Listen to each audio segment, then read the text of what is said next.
Hello, everyone.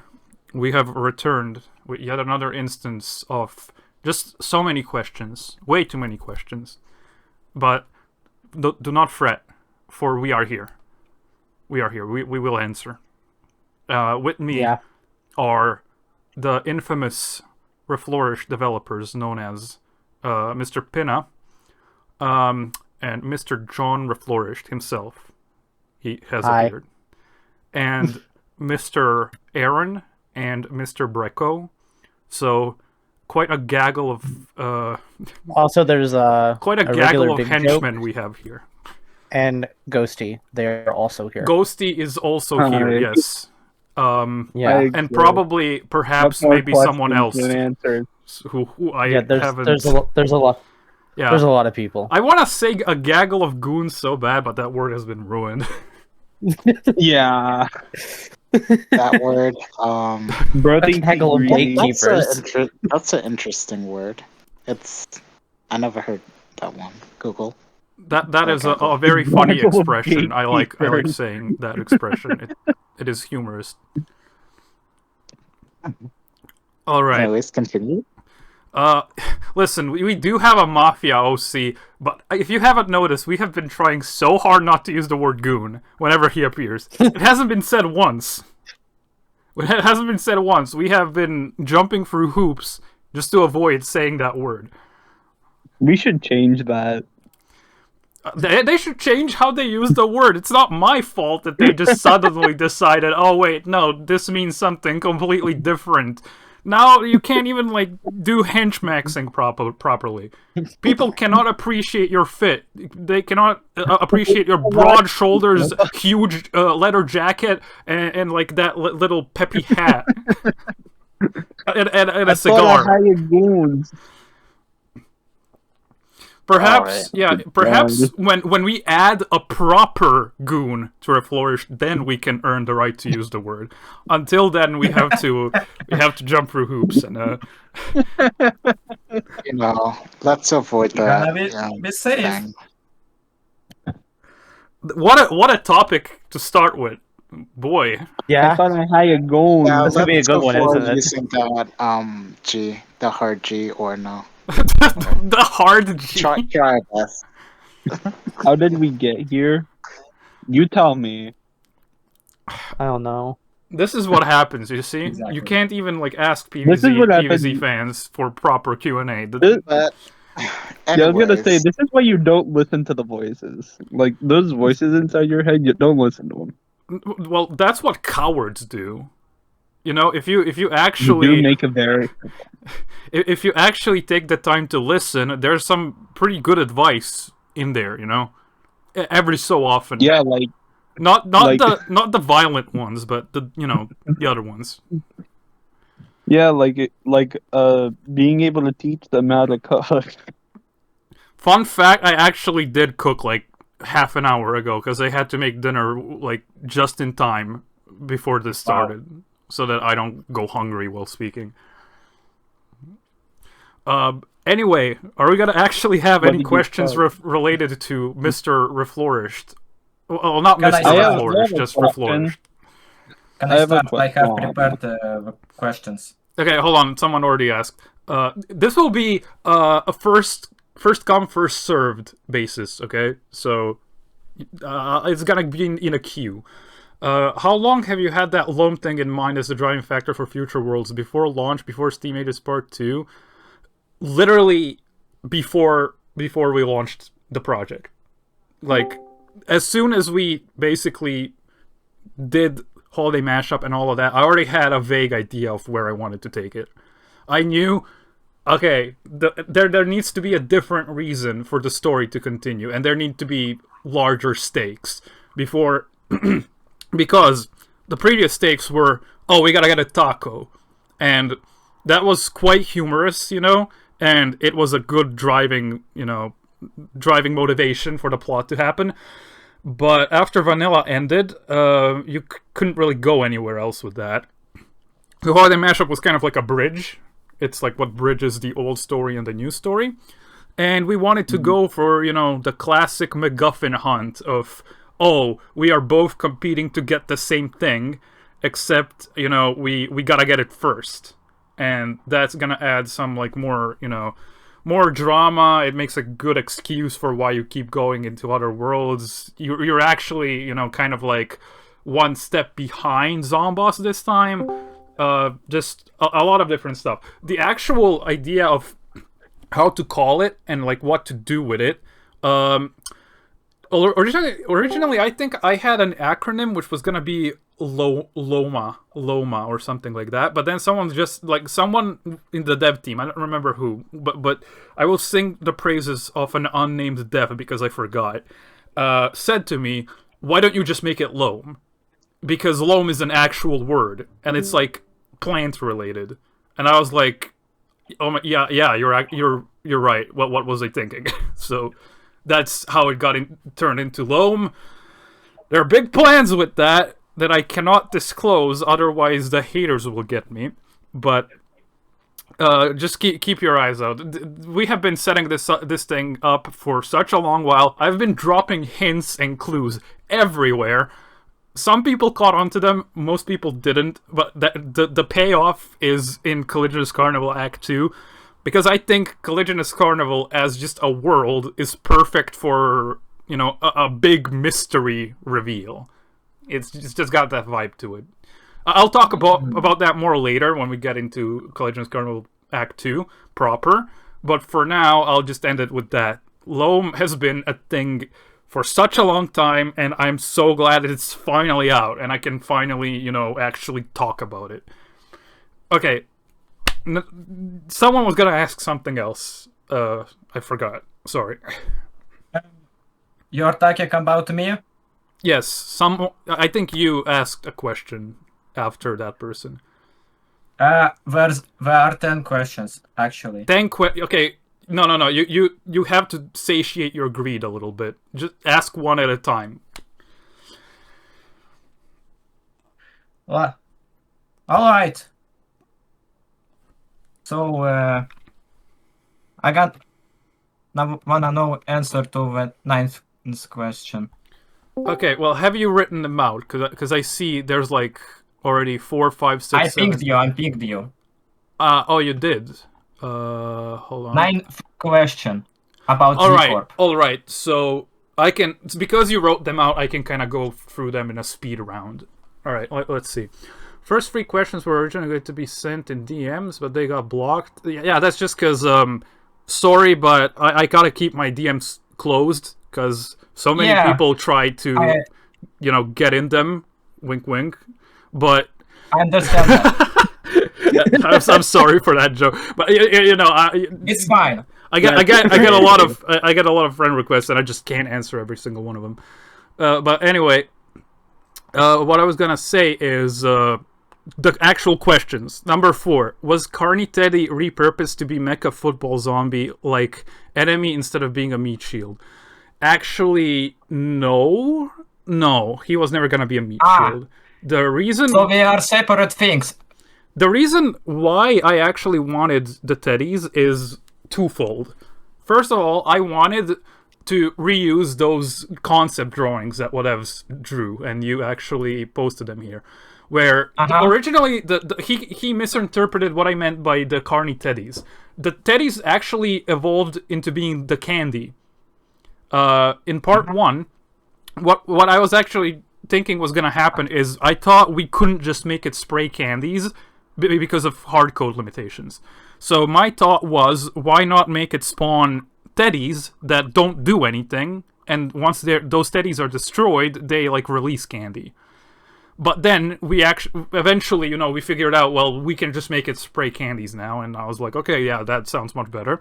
But Whatevs, when he saw me talking about the teddies, he thought like literal robotic teddies, and then he drew those, and I was like, I never meant robotic teddies, but this looks really cool, and I kind of want to do something with it later. The second reason is because I actually wanted a pusher toy. And I know I'm gonna actually like get crucified for saying that, but just hear me out, okay? There's a reason why I wanted a pusher toy. And it's because pushers in Caligula's Carnival work so deviously well, because what most of the time happens is you have holes in your defense naturally occurring because you don't want to plant on the like bad cards, right? I mean, there's probably some people who plant on them and like keep plants there, but for most people, they don't plant on those cards once they know they are bad. So what happens is if you have a pusher toy, the toy pushes all of your defense, and then your defense fills up those holes and activates the bad cards.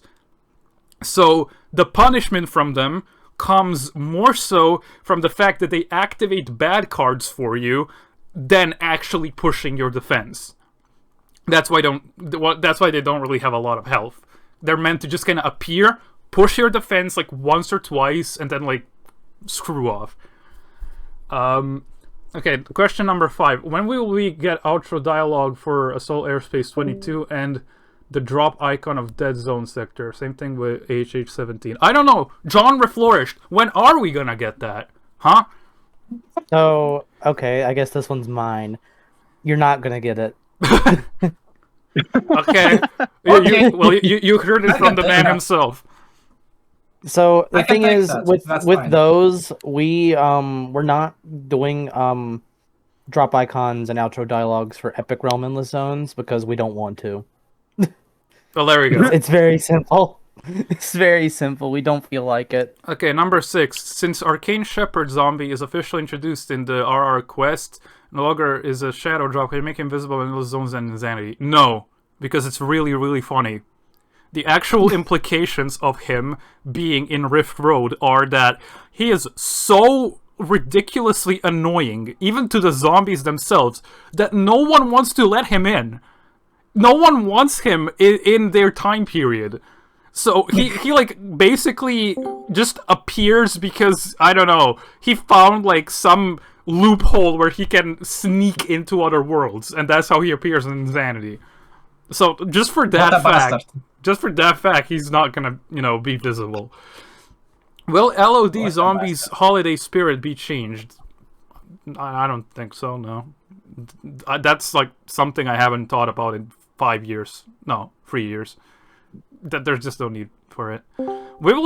We heard from HeroCon 2025 LT that Penny figured out that Zomber has repressed traumas from lore of his fanfic. Can you get into the details of those traumas? It's really just all on the page. Like, he just mentions that, he's invisible in public. Because, I mean, it's Zomber. Like, you can see the problems just look at him. Like, that's all I have to say. If you want to see his problems, just look at him. I mean, everyone wanted to kill him. Even the level objective wanted his ass, bro. Who's gonna kill Zombert? Everyone. So basically, he was being, he's being overlooked by the nanny while he was like not a teenager. He was being overlooked by the nanny, and so of course he hates the nanny. Because the nanny was, like, one of the only people who actually told him, like, no, you can't have that. Same thing for Greedy, by the way. Topic for another day. But, essentially, he just, like, villainizes the nanny, even though she, like, technically did nothing wrong. And, he's just really, like, he's repulsive as a character. Like, just look at him. So yeah, of course nobody likes him, and after what he did in HeroCon, it's kind of obvious why no one likes him. So those are the quote-unquote traumas. It's really just, there's not much depth there. When Zeker was founded in Reflourished universe, I just want to know the reason why ZMAX are produced without corporations' existence, because as far as I know... I'm confused on that part. You can move on.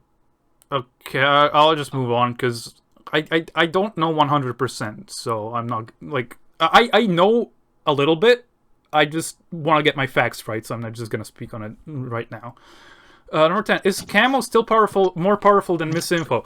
The power of the NPCs, alright, the power of the NPCs comes entirely from your perception of them.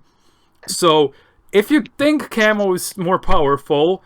That's all that really matters. Because are we in a QnA or something? Yes. PeaMix? Yes, it's a QnA. So, quick Yeah. question, PeaMix. Uh, Do you plan to, interrupt. you're gonna have to wait a do little you bit. plan to do, I have a few Okay. questions still remaining to be answered. So when it gets to your turn, I will get to that. Anyway, what I wanted to say about the NPCs. Right. So what Misinfo did is basically completely sabotage Camo's perception, like to everyone, even like even to the entirety of the zombie kind, and she did expose some, very very incriminating truths about him that I don't think even he realizes. So, based on that, you could make the case that, yeah, she is more powerful. However, you could still make the case also, well, maybe Camo is more powerful, but she just, like, took advantage of him. And then, you could also argue, well, someone else could be more powerful based on other factors. They all kind of have, things going for them, except Zombert. But in general, like, in terms of, like, in-universe lore, how powerful each of them is, for some of them it's kind of debatable. For some of them it's pretty obvious. But for level design purposes, I think Camo and Misinfo have, like, about the same difficulty, but for entirely different reasons. Camo is more about, cheap shots and brute force, while Misinformation is more about twisting the rules of the entire game on their head. So, in that aspect, they are about the same. Okay, now let me get to the other questions. okay, is it my turn now? You use the knife. You'll have to answer in the question channel, Dark Pixel. Yeah, thanks, not to be. I have one question from Vax. Okay. What I want to know is if there's a reason for Chief Hailstorm, Elder Hailstorms, and the HH Zomboss's buff when being purple, and if that color comes from Hot Sauce Polar Extreme, because I checked and it's like pretty much the exact same color. I don't know, but if not, that's a very cool coincidence. And I will just say, if it is a coincidence, then it's not a coincidence, and it's actually us being very smart. And I'm great that you were able to appreciate our incredibly high IQ plays. Yep. Now. Oh, there was a question that was missed. Really? Yeah. Yeah, it's about the collab. How did the collaboration with Shuttle and Edges come about? I think I can answer that one. So I got DM'd by CZ. He's one of the leads on Shuttle, and he proposed the idea, and I was like, yeah, that's it. Question, guys. Okay, I see someone was confused about where to ask the questions. No mic. That's where I'm looking. I won't be looking anywhere else, so just ask questions in no mic. Oh. Alright, except voice chat. Like, any questions that are audibly, like, spoken, I will get to those as well. So, there's also that. Again, I'm gonna give priority to those who asked first, just because they have been waiting for longer. Okay. Okay, there haven't been many questions. Okay, Missile Launcher was a surprise addition in this update. Is it possible that more zombies that are part of a set that never made it to Reflourished, like Ski and Walrus, could arrive as extras in Insanity LTs? In terms of that, I think John Reflourished can vouch for me. I think anything's possible. Like, it just depends on if we feel it's a cool idea or not, and if it, like, actually fits what we set up. Is that right? Is that right, Mr. Reflourished? Oh, Mr. Reflourished is gone. He's dead. Oh, well. Oh, no. We have to bring him back alive somehow. And he cannot hear us, no! Okay, I reached the end of No Mic for now. Do you plan to do teasers for the second part of the worlds in the Garg notes? I mean, do I have to answer that, really? Like, is it not obvious? Yeah, just a quick question. I think you did miss a few questions. If I did miss any, do let me know, because there's a lot of text. There was one, like, oh right, AB once mentioned that like to see more from Part 1 of Steam Ages? Is it possible a rework of Part 1 if there's an opportunity? Perhaps adding one more premium plant tied to the world? No. We are never going to be reworking stuff that we have already done to a big degree, such as adding a new plant in there or something like that. And most of that comes from the fact that, you know, just how we preserve vanilla, we don't like to change vanilla, any of its content, unless we specifically have to, because we want to preserve that experience for people who haven't played vanilla, right? We don't want to be a remake mod, essentially. And the same thing goes for our older content, even though it's less impressive by today's standards. Because, again, if someone is to join Reflourished and wants to play through Steam Ages Part 1 and Holiday Mashup, we want them to have the relatively same experience as someone, you know, new who's playing vanilla for the first time. We don't really want players from, like, different, I guess you could say, generations of Reflourished to have entirely different experiences on major content. So, Question. Okay, I'll get to that. I just want to see if I have missed any others. I also asked one before, since, you know, I joined like right before Rift Road release, so I was mainly asking if like what concepts went unused for it. For Rift Road, I think Rift Road had the opposite problem, actually. Every single concept we had for it was done, and it delayed Collisionist Carnival Act 2 by a lot. Yeah. Collisionist Carnival Act 2 was meant to release a lot sooner. The big problem is, once we started Rift Road, it was gonna be like a small thing. Like, it wasn't gonna be anything major. It wasn't planned to be anything big. But then we just kept getting ideas for it, and we, like, those ideas kept generating more ideas, and we were all saying to each other, like, yeah, that's cool. Like, let's do that, and then let's do this, and then let's do that. And in the end, it became a lot bigger and more complicated than we expected, which I think, honestly, it was worth it, because I'm really proud of that quest. But it did delay other stuff a lot. So essentially, for that one specifically, basically all the concepts we had were in there. But if you want any more details, you can ask me, because I'm actually the one who pioneered that quest. Like, the whole feel of the quest and like what it is was my idea, although Slimaku actually was the one pushing for us to add a rift. So she's the reason why we have it, and then I'm the one responsible for how it ended up. So it's not just a Penny's Pursuit rift. Yeah, anyway. I was gonna say, like, I was really hoping for a rift more rift questions, and Rift is probably going to be overshadowed by Act 2, let's be real here. It will, but that's par for the course. It's kind of like, you accept that as soon as you start making it. I'm not saying I don't expect that to happen. I'm just saying, like, yeah. Okay, what is this a question? Does anyone have that not gonna lie, it's real unoriginal adding Chinese content comment one of the Collider devs got? Do you think Zombert would, I don't know, say something like that? I don't want to really compare what real people say to what Zombert says, because Zombert is supposed to be a mega idiot.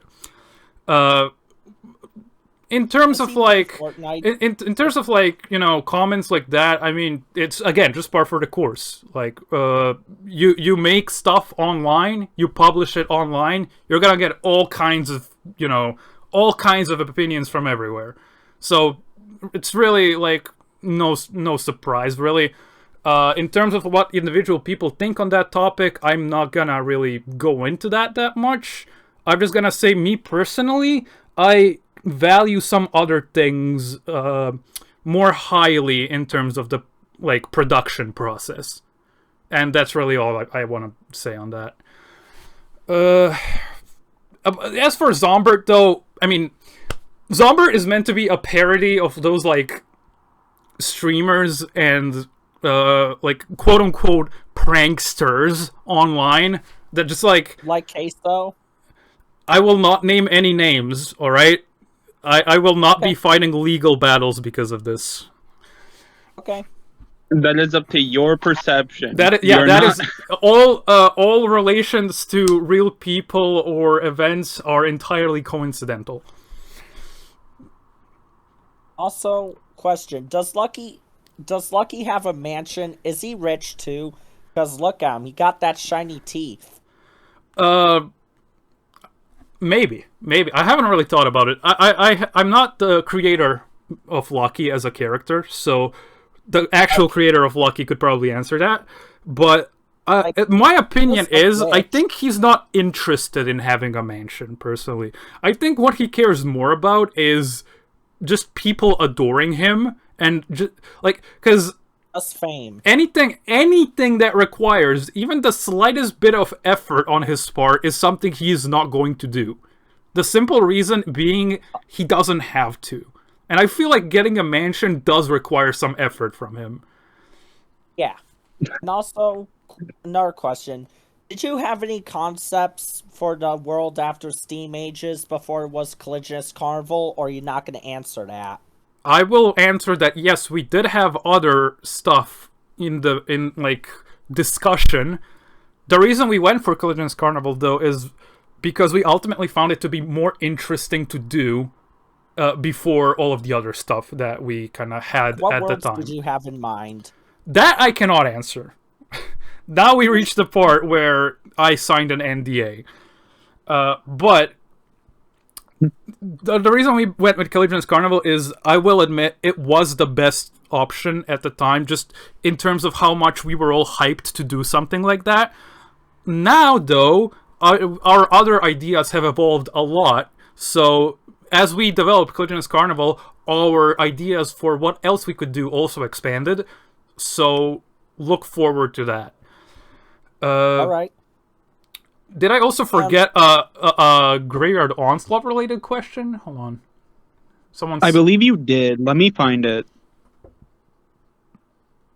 I think it was something like, what happened to the other Go zombies? Oh, so the other Graveyard Onslaught members. That aren't NPCs. That are NPCs. All of them? Okay, so basically, how Graveyard Onslaught went down in the Reflourished universe. A quick summary. Zomboss recruited all of the zombie heroes after the events of PvZ Heroes.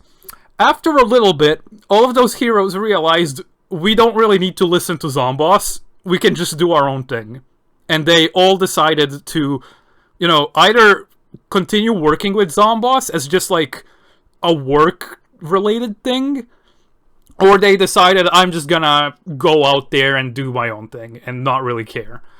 For example, Brainstorm is still in pretty good relations with Zomboss because he appeared in Holiday Mashup. The other ones, though, like Infinity as well, the other ones, though, is kind of left up more ambiguous.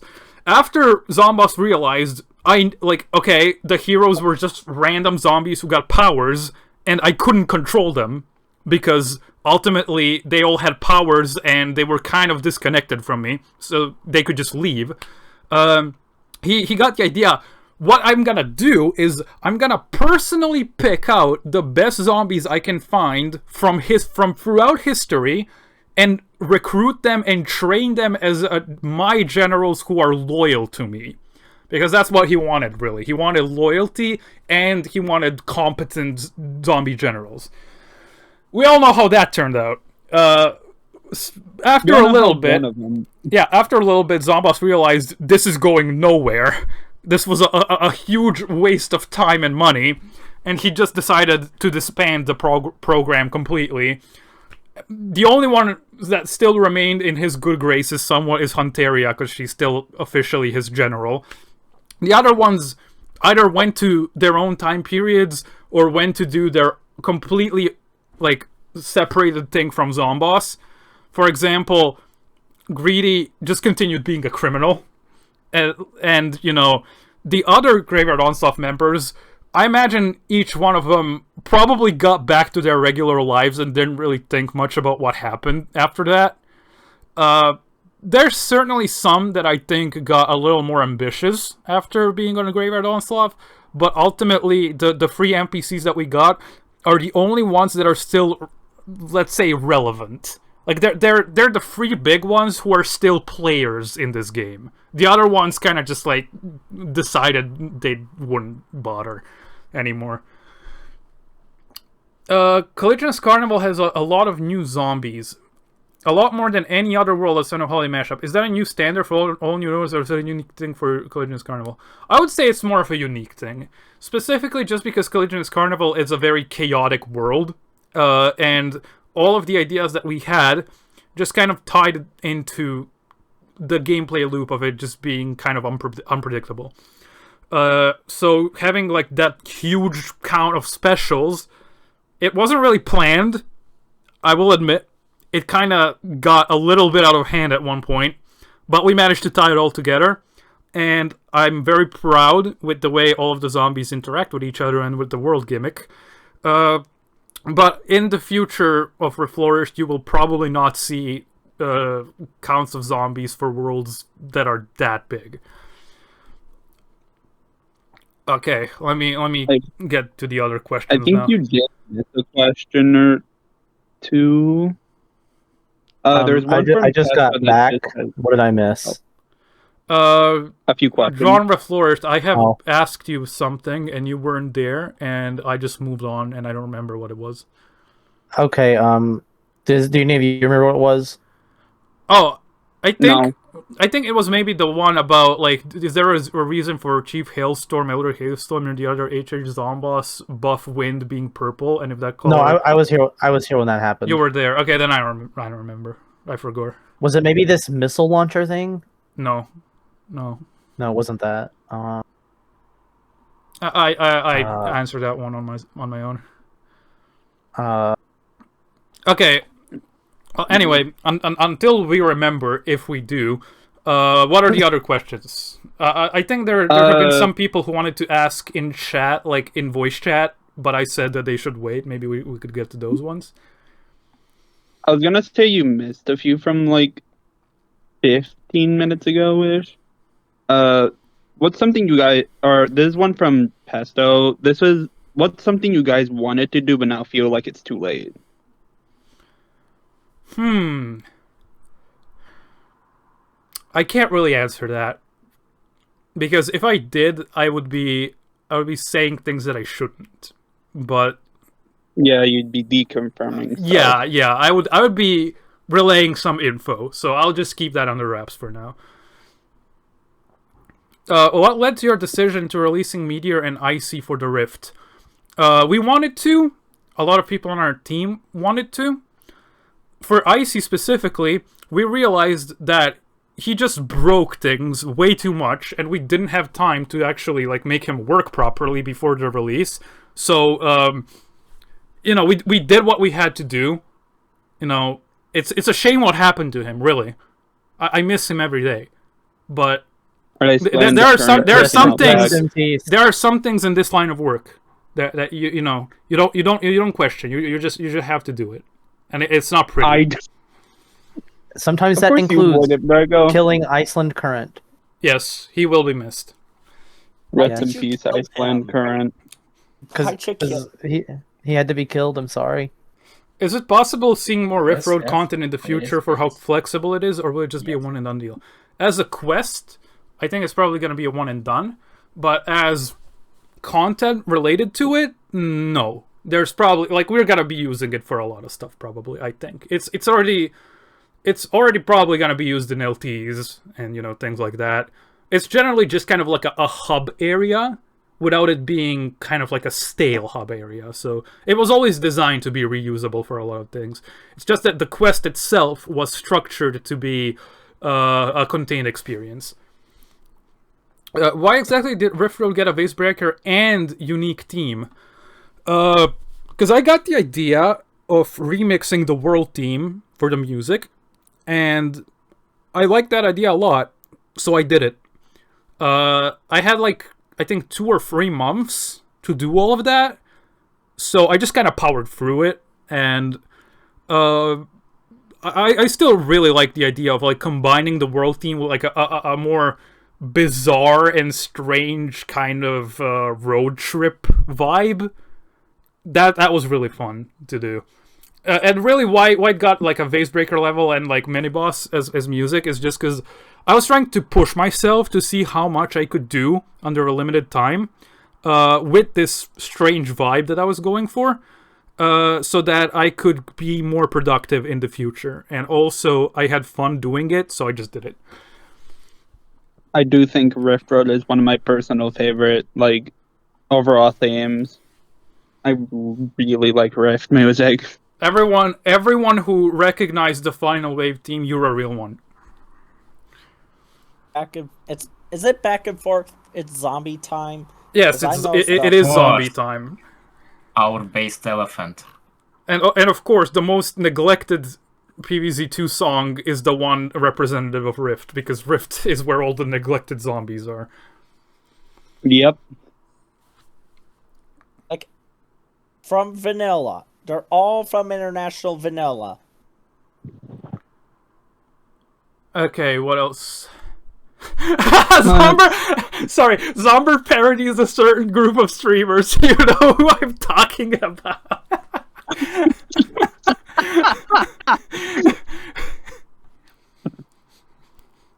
Oh no. How do you make music sound like a specific theme or time period? Do you have, like, a college lecture worth of time? Because that is a very loaded question. I could go into the tiniest of details. To keep it short and digestible, though, there are, like, for basically everything on this planet in terms of theming, there are musical, there are musical things associated with it. Musical structures, instruments, generally the vibe. So I just kind of, like, I pick what are the most interesting parts of that theme for me, and that's how I choose what to focus on in the music. Because one thing I don't want my music to be is just kind of, like, hollow in terms of what it's about. I always try to push for it being, like, thematic on some kind of level, because that way it's more fun for me to do, and it's more fun for me to actually, like, conceptualize how to do it. Like, for Holiday Mashup example, I just took a bunch of ideas for holidays that I had in my head. Like, okay, what's really associated with holidays? You got the really cheesy Christmas songs.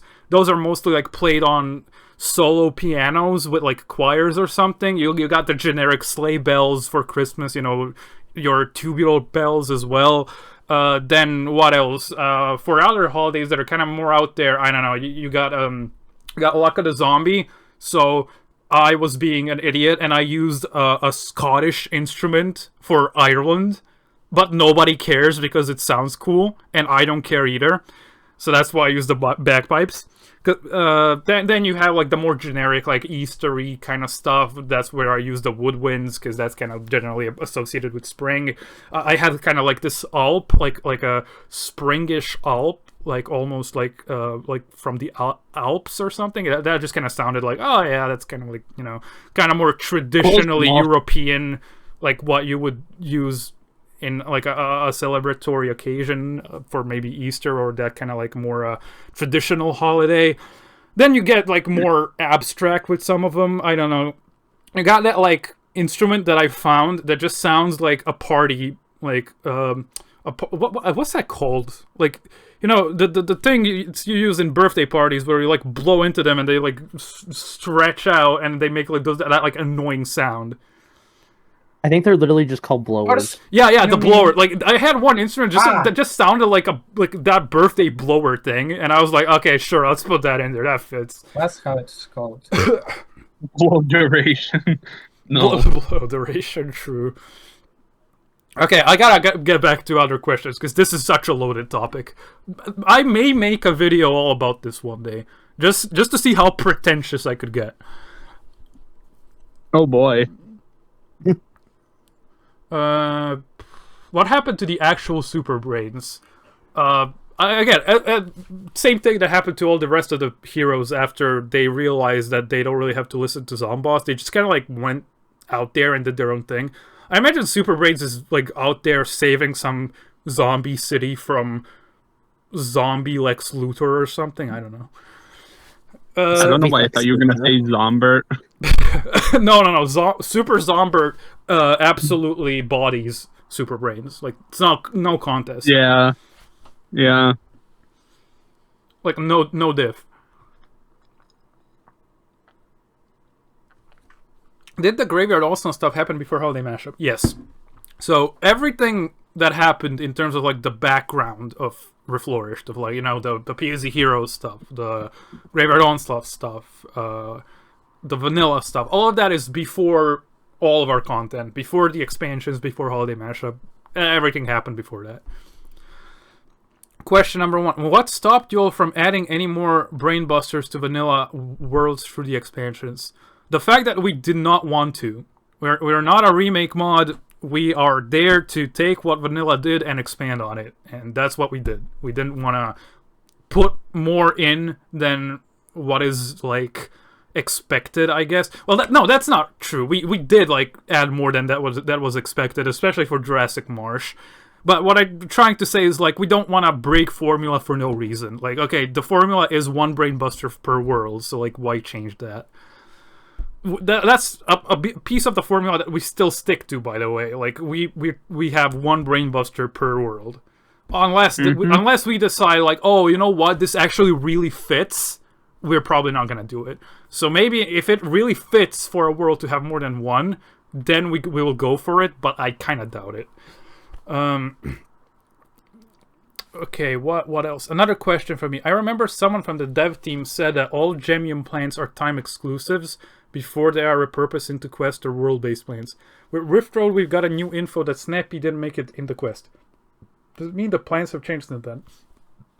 No. The thing with Rift Road is it was gonna be a premium quest at one point because, you know, you got new lawn, new music, a huge bunch of new zombies. The reason we didn't do it, however, and it's a little bit of a convoluted reason, but we could not come up with what plant you were gonna get from it. We just could not. Like, there were so many suggestions, and we just didn't like any of them. Like, as a group, we didn't like any of them. There were some people, some devs... One of them in particular was Icy Current. Yeah, there were some people, you know, who wanted certain plans, like Icy Current. Like, I think Icy Current could have worked. There were a lot of other people who thought differently, and then for some plant that someone else thought could get in, I was like, no, that sounds kind of stupid to me. So ultimately, we just decided, you know what, let's just give the players 75 gems, let them decide. You know, that's the simple way of doing it. So we just went with that. The plans haven't changed. It's just that Rift Road, instead of being like a premium quest that grants you a plant, it's just like, okay, well, just you decide. You know, we can't. It's too hard. You do it. Okay. Now we have to make Rift Road 2, where we have to get Icy Current out of there. You have to revive him with the intensive carrot. Yeah, you get him. You watch him get blown up by an airstrike ambush. To Rift here. Okay, I'm finally like properly moving along with these questions. Rift Road free. I'm just. By the way, I'm just gonna skip questions that I can't answer. Okay, I'm just gonna skip them.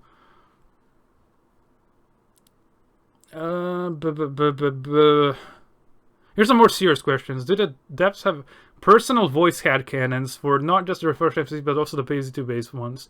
I ask because there's not a lot of voice claim content for Reflourished, despite being super interesting. I think, yeah. I mean, I kind of have in my mind what I think most of them sound like, but I wouldn't, like, use that to say those are the definitive voices of them.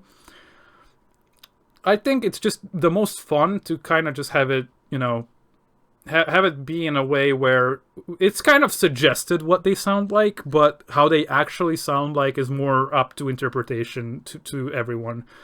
That way we get a lot of interesting takes on what they sound like, and I've enjoyed quite a lot of them. All this makes me think someone on the dev team really liked Angry Birds Seasons. Who on the dev team could have possibly been a fan of Angry Birds? Who could have enjoyed the Angry Birds franchise? Not me. I'm sorry. Address me. I don't know if this was asked before, but how did you guys arrive at the stats the Great Zucchini has? They're very questionable, no offense. Listen, I will take some blame on this. I was the director of Collegiate Carnival Act 2. There was so much stuff to do for that update. So many things I had to juggle that I just couldn't properly handle this plan in particular, okay? It slipped through my hands.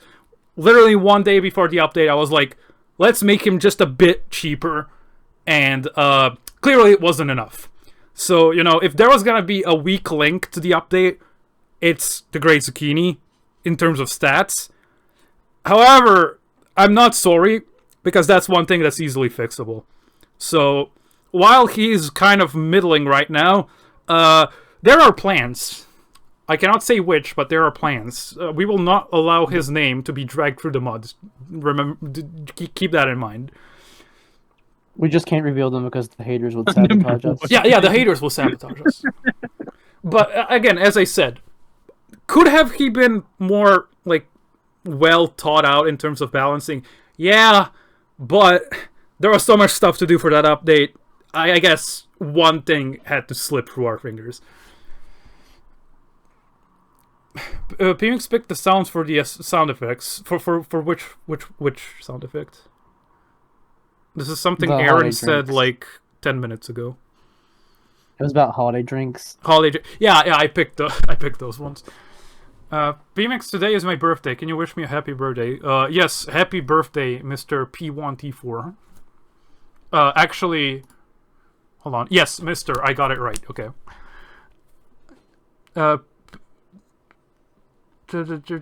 Carnival added a new Brain Buster, did it not? Yes, but it actually fits, the mold of one Brain Buster per world. So that's the Brain Buster of Collegiate Carnival.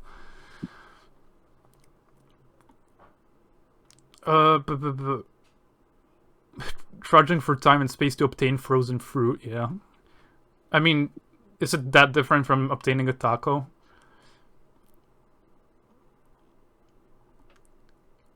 Where's my icy current? I'm sorry. One day there will be justice for what we have done. I still think to myself, could there have been another way? Could we have delayed it again? Can you collab with Replanted, please? That was my dream since I was a kid. How do we tell him?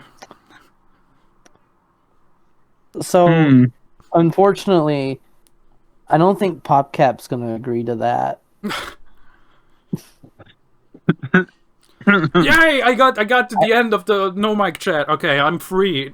Are there any other questions that I haven't responded to yet, or am I caught up? It's like a race every time. Oh, long-term collaboration. I mean, we'll get more than one LT, or is it something you can't answer? So that is a bit of a translation thing. What that actually means is the content is permanent. It's not like Universe Collides. Do you still have any old Reflourished release versions, and what do you think of a theoretical fan-made archive of old Reflourished versions? I think that's pretty cool. I think I actually have some really old dev builds on me. Maybe I release those to the public to cause chaos one day.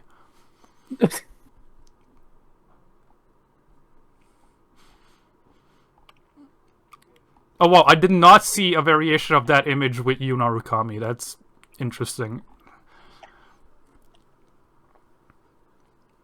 Alright, people, fire on all cylinders now. I'm ready. I'm very ready for the question. Oh, sorry. You first. You have the next recipe. No, you have to earn it first. There's this tree plant that holds a book, but I'm trying to figure out what's the name of it.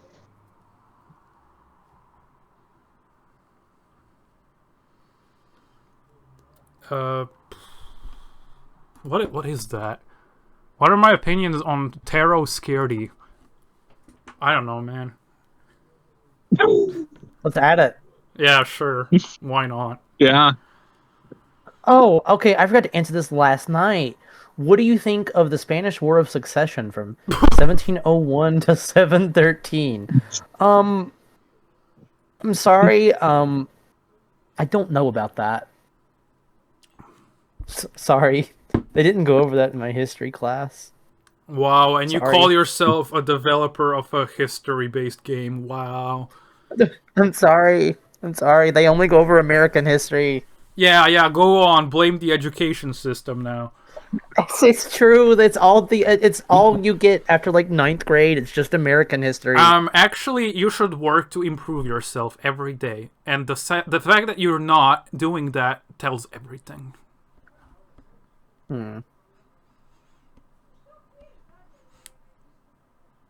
Lose the game on ground spawn. Oh yeah, I'm sorry. I have someone. Is someone server muted? Should I unmute them? Yes, error is Okay. was muted. Yes, Thank you. I called I think I was mod. muted from the last Q&A because I think I put it on while outside. Oh, I'm sorry about that. It's fine. I don't use the server for anyway. 7 months? What? How long were you server muted for? I think it was super muted since the last Q&A. I just never bothered to ask to unmute myself because That was I 7 months ago. Got sent to the Shadow Realm. Okay. Okay. I think I should get into one of the big topics now. It's about time. So, first off, Oh boy. Rift Road. Why is it like that? You know, why is it like that? I cannot believe that none of you have caught the extremely obvious foreshadowing from last time. I really hammed it up with Rift Road foreshadowing. Because, yeah, it turned out, like, I knew during that last Q&A, I knew all about it. I knew, you know, how we were developing it.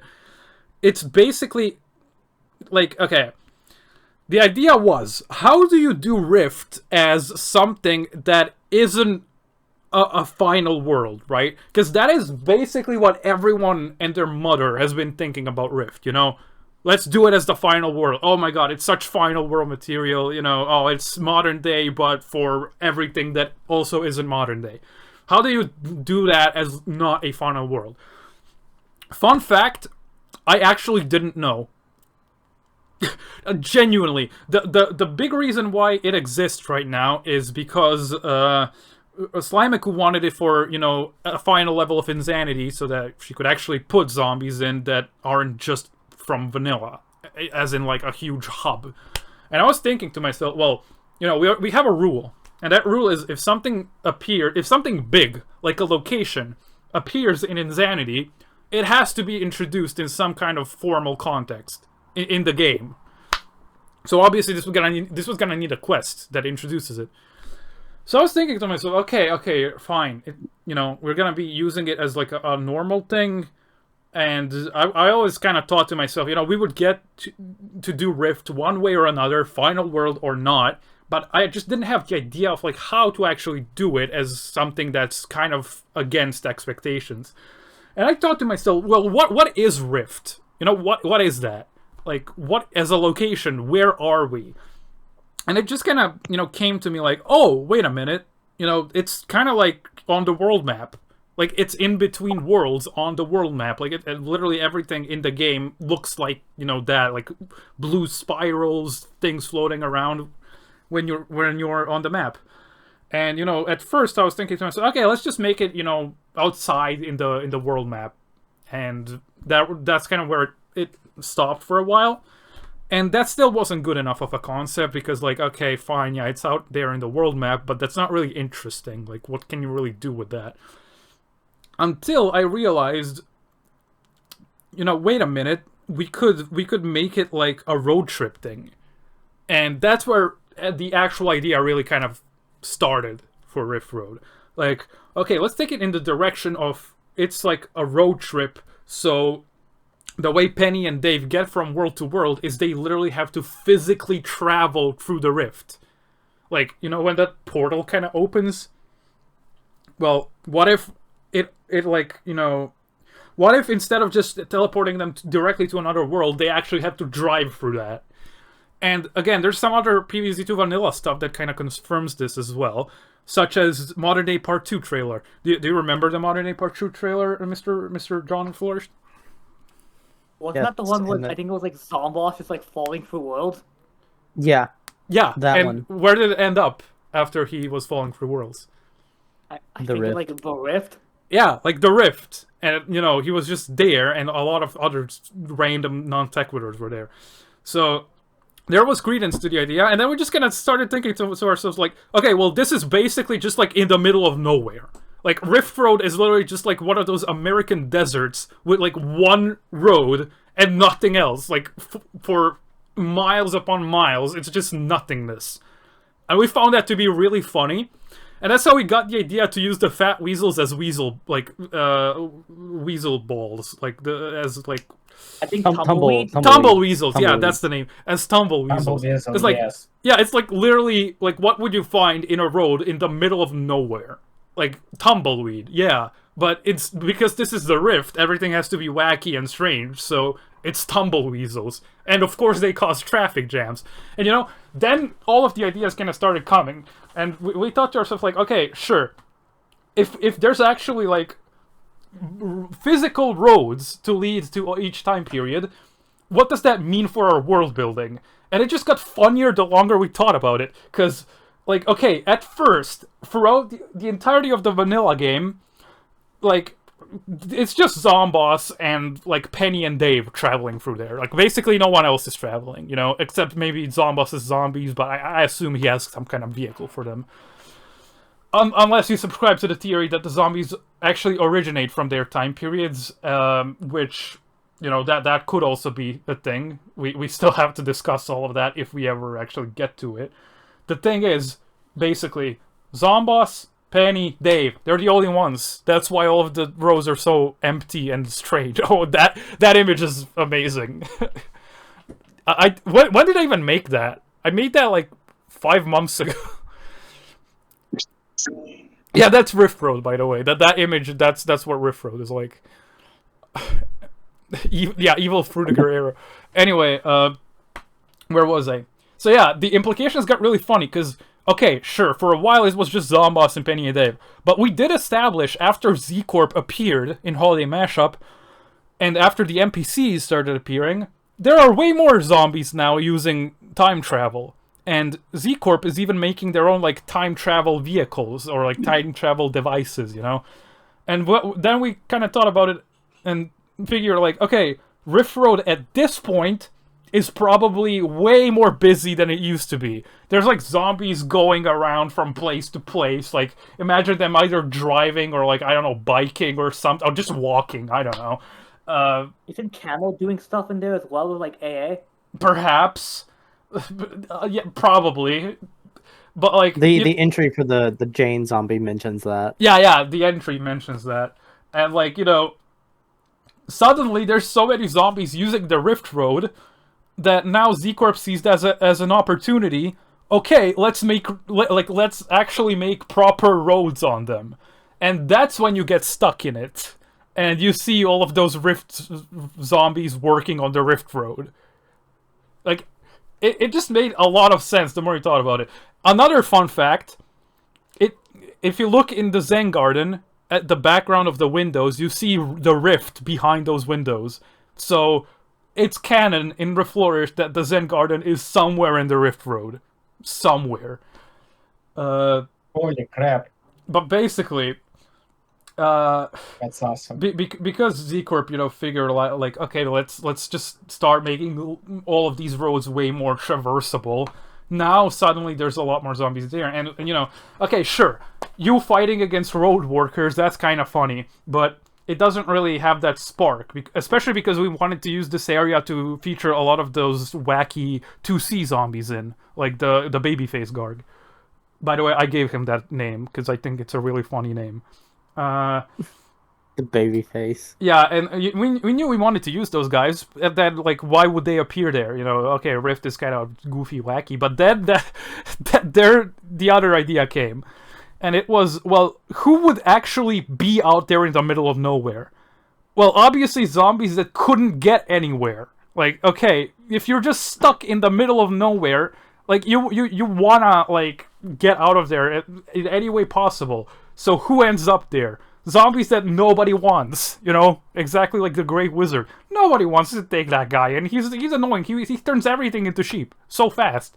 Like, he gets invited to a birthday party, he transforms all the tables into sheep in, like, 2 seconds. Get out. He probably is banned in, like, 10 time periods. And then you have the other zombies that are just kind of strange looking, like the baby face Garg. Like, you can see that people probably... The other zombies probably would not be very happy with babyface Garg just, you know, being there, so they ban him as well. The zombies are very selective. And that's how all of those strange guys ended up stranded out there. So when Penny crashed, well, she didn't really crash, she just ran out of fuel. When she just, like, ended up stranded there, all of those weirdos decided, oh my god, this is our perfect time to catch a ride and get out of here. And that's why the name is a reference to Hitchhiker's Guide to the Galaxy. It's a Hitchhiker's Guide to Time Travel, because they're all hitchhikers. Lastly, in terms of the vibe of the whole thing, I really wanted this to be the rock bottom episode of Reflourished, if you guys know what I mean. You're referring to the one episode where SpongeBob gets stuck at rock bottom, that one? Yeah, that one. It's the rock bottom episode. I'm also now curious. How did we end up with head office in Ganchuan then? Like, how did he get hired? Z-Corp is more inclusive. Yeah, they have DEI. I was waiting to see if you were gonna say that.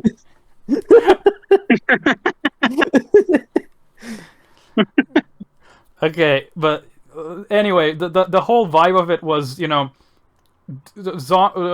Dave and Penny and the neighbor stuck in this strange place that they've never really been to before. Like, sure, they've driven around in it, but they never had to actually be there for a while.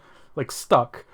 And them, like, trying to survive through all of these strange circumstances. That's why the Zombotanies also got there as an idea of, like, okay, we have all these weirdo zombies. What if there were some weirdo zombies from the past games who we didn't see and are in here because they're weirdos? It all kind of built off of each other, because for a while there, we didn't really have a vision for it. We were thinking for the quest, like, oh, maybe an NPC could be in the quest. Like, I don't know, maybe Anti-Bully Squad has to do some research in the rifts or something. And none of that really felt interesting. So I think taking the direction of having it be no NPCs whatsoever, and it just being the rock bottom episode, is ultimately what sets it apart to be this kind of very strange, memorable little adventure in between all of the other content. Hello? Hello.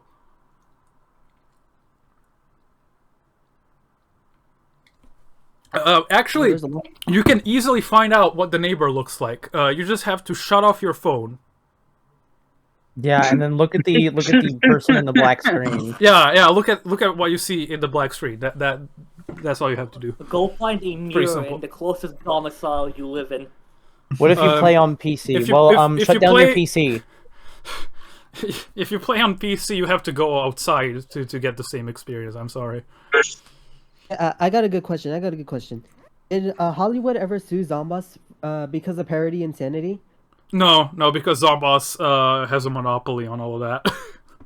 Also, what copyright laws would even apply? We don't even know what country this takes place in. Naperville. John Reflourished, is it Naperville or is it Zomburbia?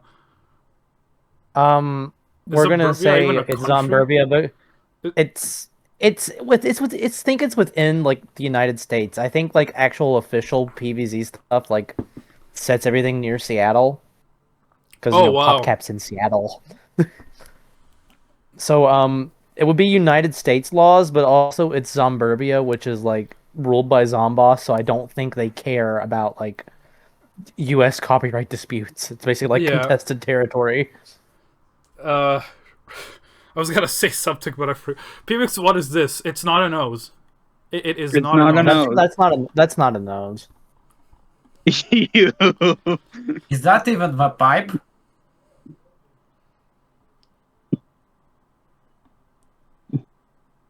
Which time periods didn't ban Great Wizard? I don't know which ones didn't ban them, guys. What do you think? I think he is unbanned in assault airspace. Okay, that makes sense. See, he's not banned there because I think Camo would support that kind of thing. That's why no one likes Camo. No one likes Camo at like parties. Yeah, see, he doesn't care if the wizard destroys the party. I feel like Arcane would be shot dead before he even got the chance.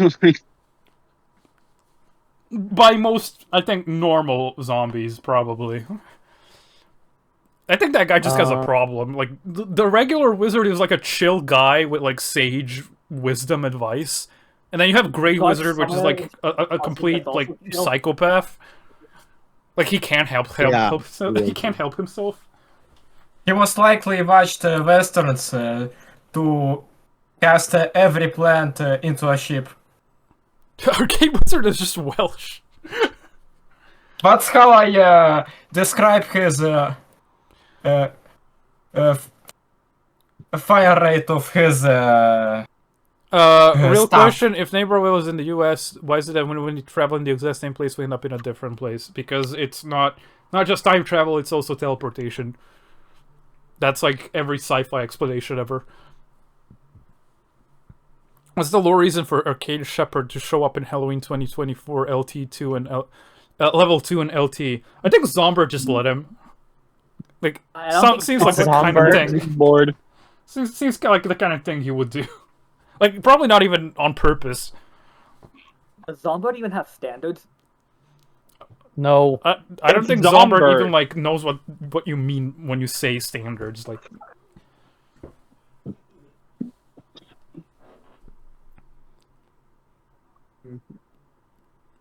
I imagine Reflourished is kind of like the Nether in Minecraft, where every meter in the Nether equates to 8 meters in the overworld. That's a funny idea.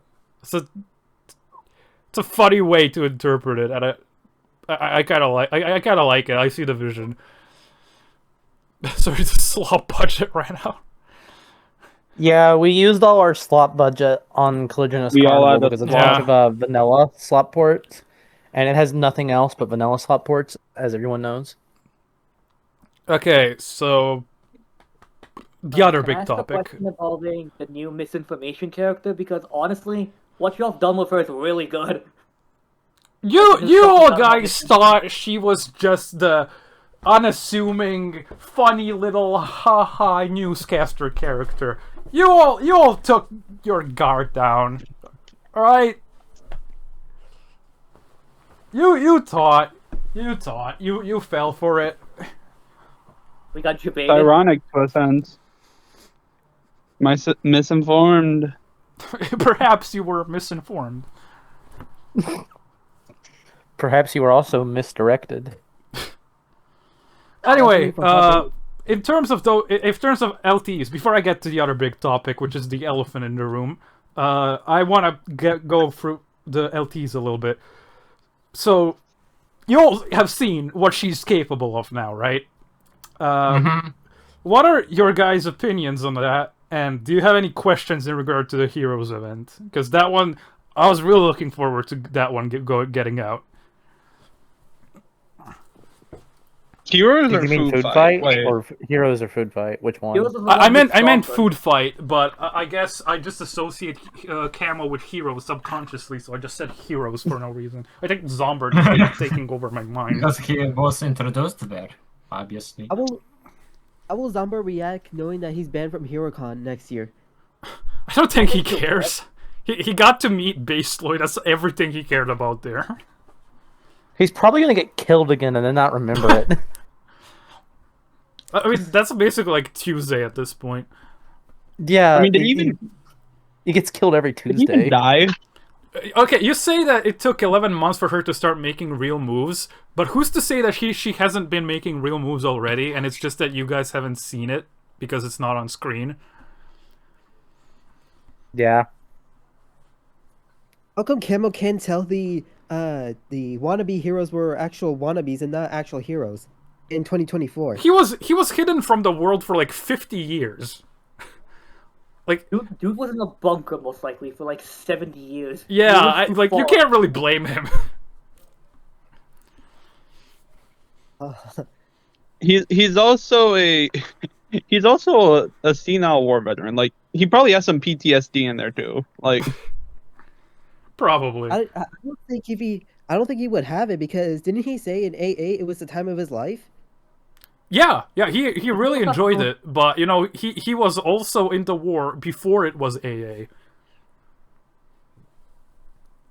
That's when it was Historical March, before Zomboss recruited him. Oh, I got a good question. When does AA take place? During World War II? Well, whatever the like PvZ timeline equivalent of it is. Around that time. Historical March. Yeah, Historical March. It's kind of like an alternate history on top of an alternate history. Oh, okay. What about Lost City? I think Lost City is like 1908 or something. Yeah, like early 1900s. Since that's around like when planes were invented.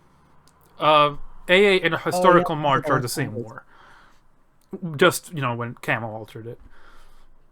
Literally lived under a rock and no food. No, like, again, he had probably a bunker or something, like. It's just that he was, you know, kind of detached from society as a whole.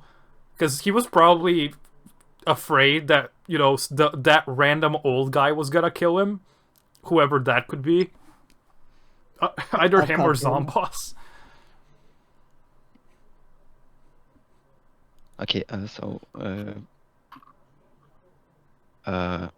you asked about an opinion of misinformation, and I just wanted to say that since she was introduced, it really was one of the most mysterious NPCs in my opinion, and with the latest LTEs, she's kind of scary, at least for me personally. Like, it's one of the scariest ones. Yeah, she really puts on that performance well. She has what you'd call a business smile. So yeah, with that in mind, I know this question may be unanswered right now, but like, will we ever get Zambilian lore explored more? What lore? Or he is just a dual guy. Zambilian lore. You kind of already know all that there is to know about him, but again, perhaps more will be revealed in the future.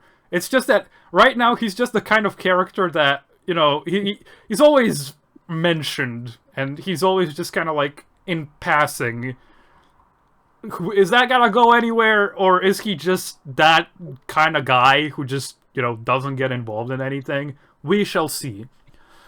I was thinking about this the other day. I find it really cool you guys have shown the NPCs to be competent enough that if they wanted to, they could team up and easily take Zomboss down, but they're also individualistic that they just screw each other over so Zomboss can keep his power. Yes, like someone got it, like, bullseye correct. The NPCs absolutely could do so much if they team up, but they're all horrible people. Like, every single one of them, except maybe Hunteria, every single one of them is so tunnel-visioned on whatever they hold to be, like, the most meaningful or whatever. That they, like, again, when you put a bunch of people in the room who are all selfish, you're not gonna get anything, like, productive out of that. They're just gonna kill each other. Like, honestly, I feel like the dumbest NPCs are ABS and Zombert. Yeah. For very different reasons, though. Zombert is like a complete idiot because he was like, how do I put it? He was coddled his like entire life. He's like the son of Zambilian, who is the CEO of Z Corp. He never had to do anything in his life, and I imagine he was like I don't know, like, all he cares about is such small potato stuff, like, you know, having a huge sub count and streaming and, like, I don't know, having W's or whatever, like, he's literally the underachiever of the Zomboss family. That's why Zomboss himself really hates that he's basically the only one who would inherit the Zomboss empire if it came to that. Oh, do zombies even die of old age? I do not know. I don't know. Perhaps. That's all I can say. Do you guys play What's stopping us from just shooting the NPCs with a gun? I mean, nothing's stopping you. Nothing's stopping you from doing that with the other zombies as well, I guess. The question is, do you have a gun? You have pea shooters, and you have Gatling pea. Guns are banned. You can have a staff of Arcane Shepherd. Also, I was gonna say, Zomber is a complete idiot because he's not even trying, and he's like a stupid teenager that was coddled his entire life. But the ABS, the anti-bully squad, they're idiots who are almost smart. Like, okay, the reason that their schemes fail, I mean, the reason their schemes fail every single time is because they overthink them. It's either they underthink them or overthink them. It's never reasonable. And it's mostly because they trip over each other. Like, I don't know, the whole thing with the illegal growth formula is, okay, they think, oh, sure, a little bit of this makes a zombie more powerful and bigger. And, of course, instead of just sticking to, like, what normal, like, people would think is normal, you know, well, not normal, more like logical, yeah. Instead of sticking to what most people would say is logical, they're like, oh, we're gonna be even smarter than the normal people, because if a little bit makes them huge, then we're gonna give them a whole huge dose, and that's gonna be even more powerful and even bigger, and what ends up happening is that they get so big that they basically cannot move. It's a big brain move! Absolutely. So essentially, every single time they have a good idea on their hands, they do something that they think is so clever that completely goes against everything they were going for. They basically put too much intelligence and it overflows into the negatives. Yeah, they're actually like 1 billion IQ each, and that's why it wraps back around to being idiotic. PeaMix, I thought we weren't supposed to talk about the dang growth formula. What did they steal from me? What NPC has the most kill count? I mean, that's obvious. Come on. I mean, yeah, I was about to say, like, is it even close? What somber clone number are we at? It's probably close to triple digits, I think. Probably. I know the number. It's 3 killion. By the way,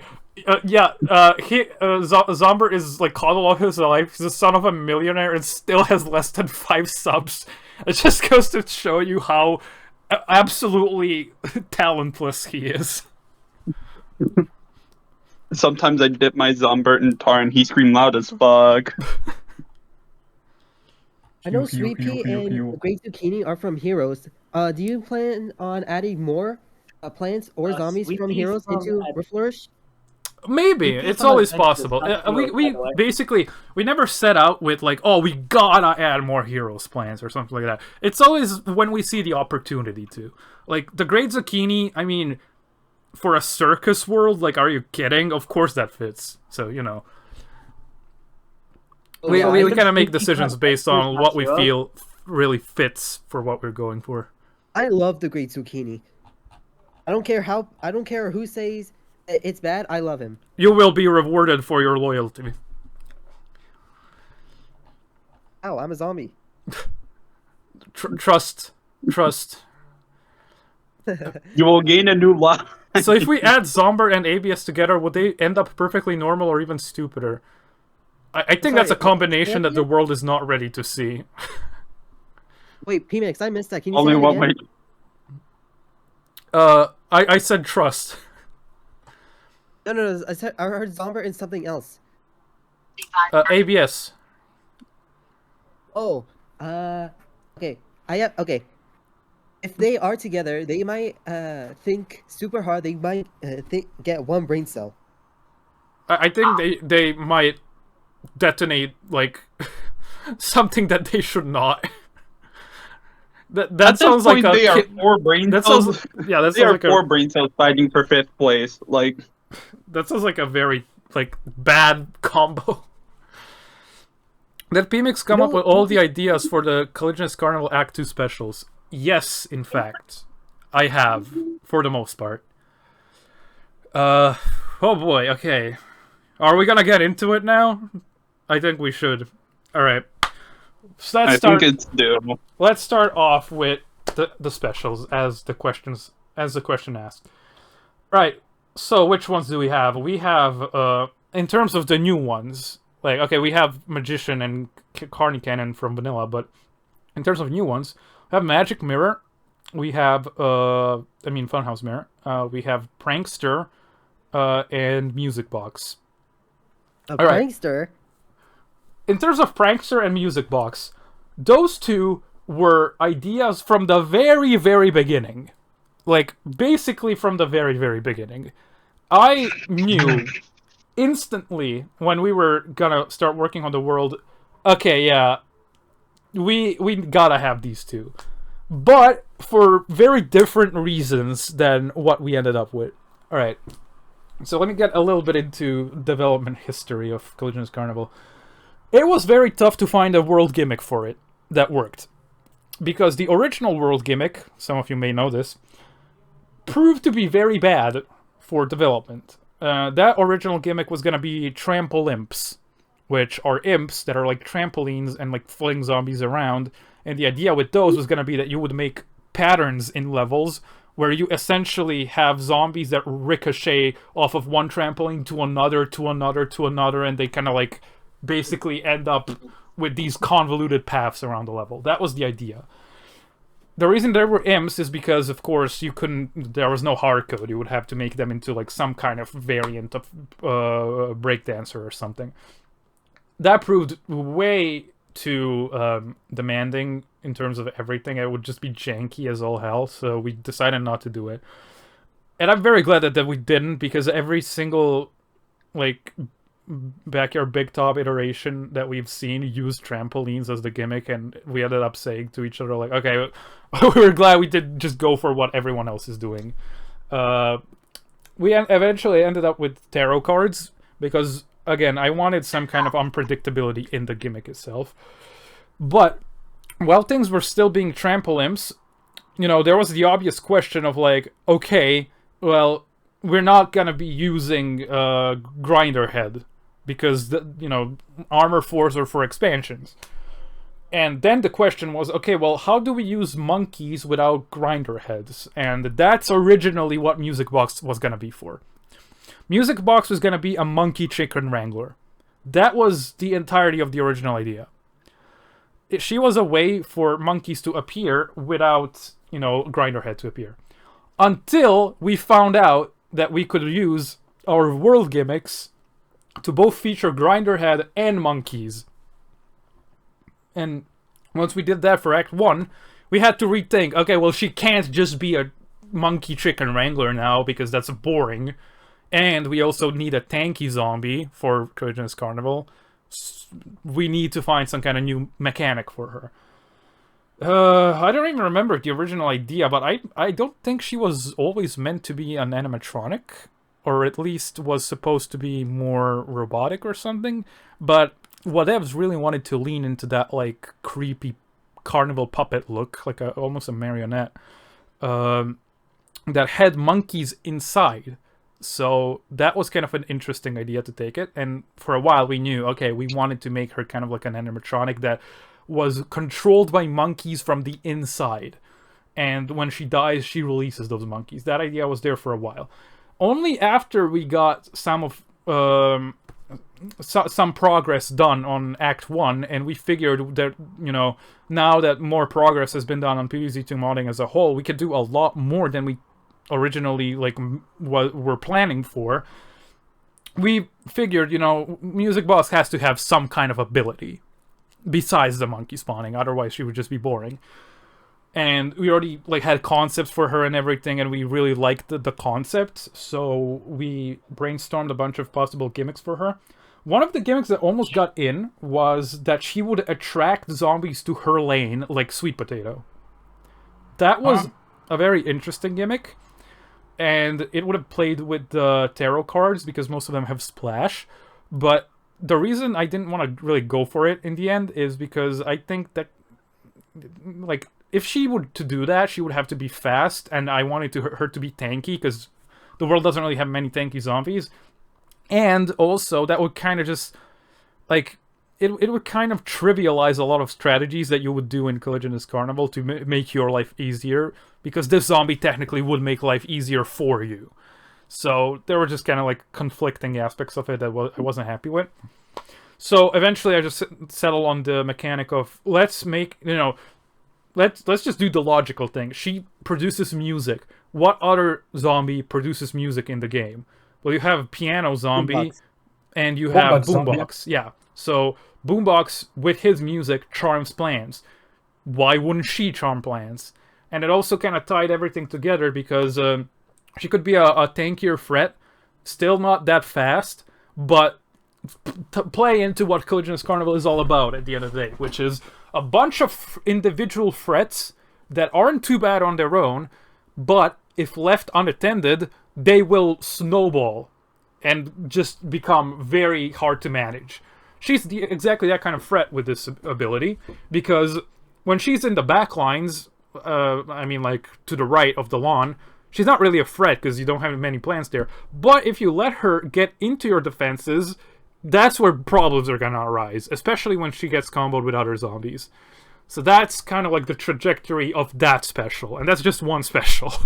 So I'll get into the other ones as soon as I like read a little bit about what the chat has been talking about.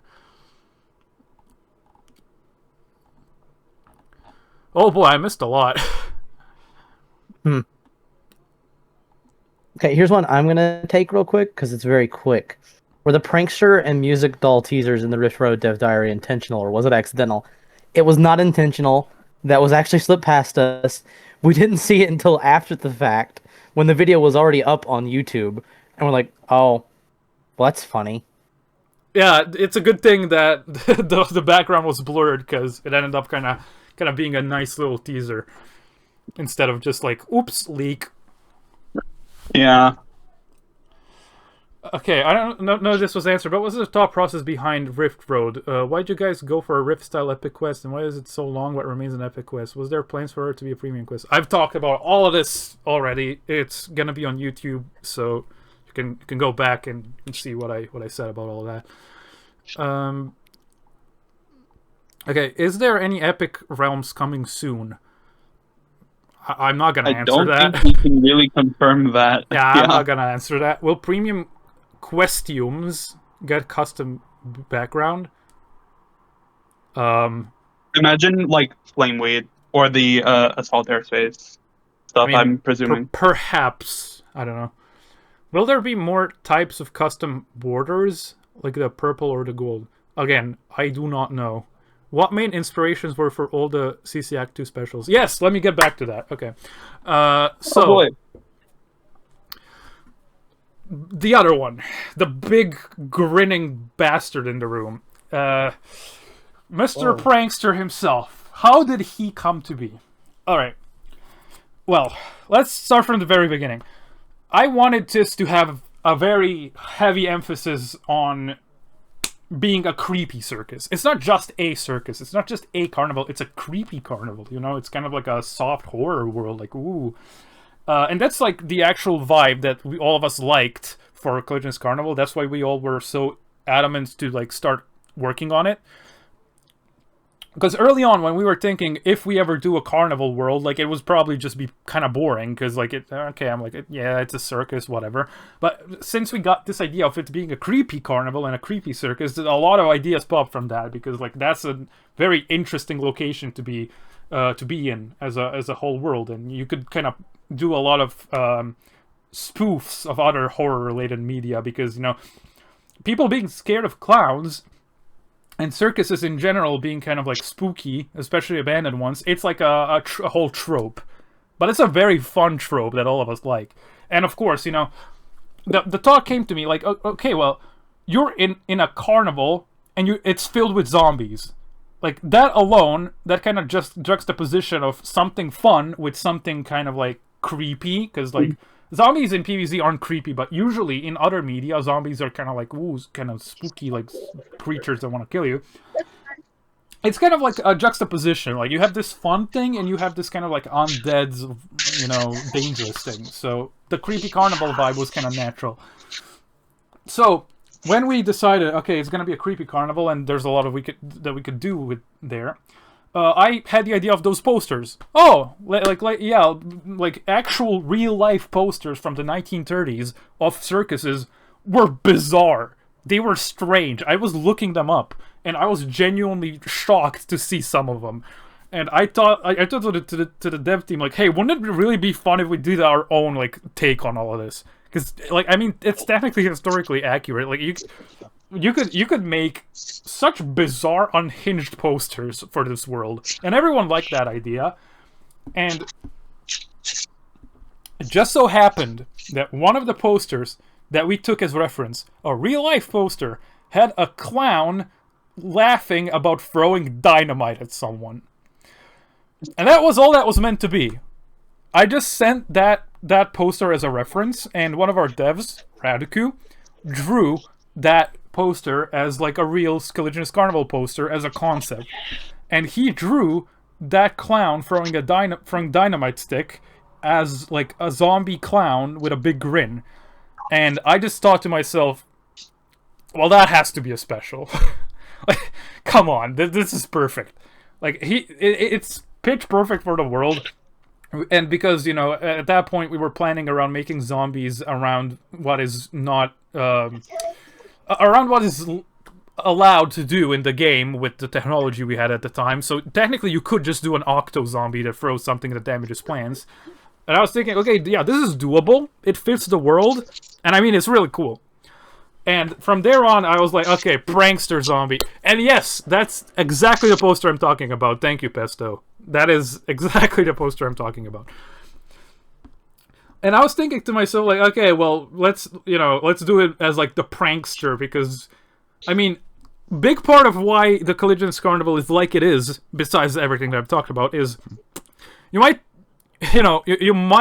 get a slight hint from my profile picture, but I really liked the interpretation of the Joker from Batman from various like cartoons and video games. The one I have as my profile pic right now is from the Telltale game, which perhaps my favorite Joker. Just really cool what they've done there. And I really like that creepy circus aesthetic that's associated with him, as well as like all of like his gimmicks of taking friendly things and turning them dangerous. That's also kind of what inspired the Collisions Carnival toys. You know, it would be fitting to have a Joker zombie. So, he can't be the Joker, right? So let's make him the prankster. That's the whole thought process that went into it. You know, he doesn't do jokes, he does pranks. He pranks people. He's a little devious prank fella.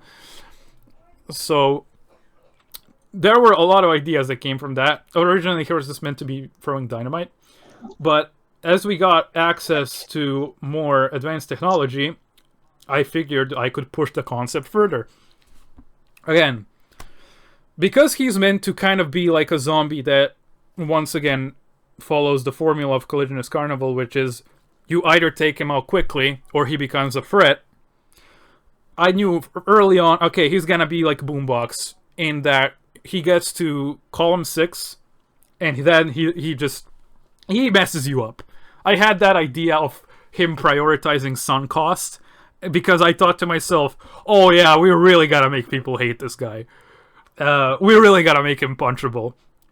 So, of course, he would prioritize high sun cost plans, because of course it would, like, of course he would, like, look at his face. And from there on, I figured, okay, well, let's have him have some abilities that help him get there. And of course, I mean, because he's our version of the Joker as a zombie, you gotta have the joy buzzer. Like, the joy buzzer is classic. It's everywhere. So, you know, that's where the idea of him, you know, instead of you being able to counter him with plants that, you know, kill zombies upon being eaten, he doesn't eat. He just electrocutes them. And oh, if you thought a walnut would protect you, or any other kind of wall, well, his electricity scales. So take that.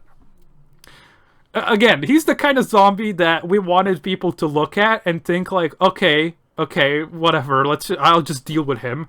And then he messes you up somehow again. He's just a devious evil guy. He's a nefarious scoundrel. And of course, another reference to the Joker, and because we also had the Nibbler Carnival toy, which, by the way, the Nibblers, besides being inspired from PvZ Heroes, are also inspired by Joker's thief toys in Batman Arkham Asylum. Of course, once you kill him, it's revealed those aren't his teeth, that's a Carny Nibbler. So, even when you kill him, you're not safe from his little devious pranks. Yeah, okay. I need to catch my breath. Let me see what people have been saying about this little demon. Again, all of this is with the fact that, you know, you gotta keep it fair in gameplay in mind, which is why he's fairly easy to kill once you know how to deal with him. It's not about him being difficult to kill, it's about him being a menace if you don't. What's gonna be the face of Coden's Carnival? Music or Prankster? Prankster, all the way. I mean, it's Creepy Carnival, you gotta have your Joker-like as the face.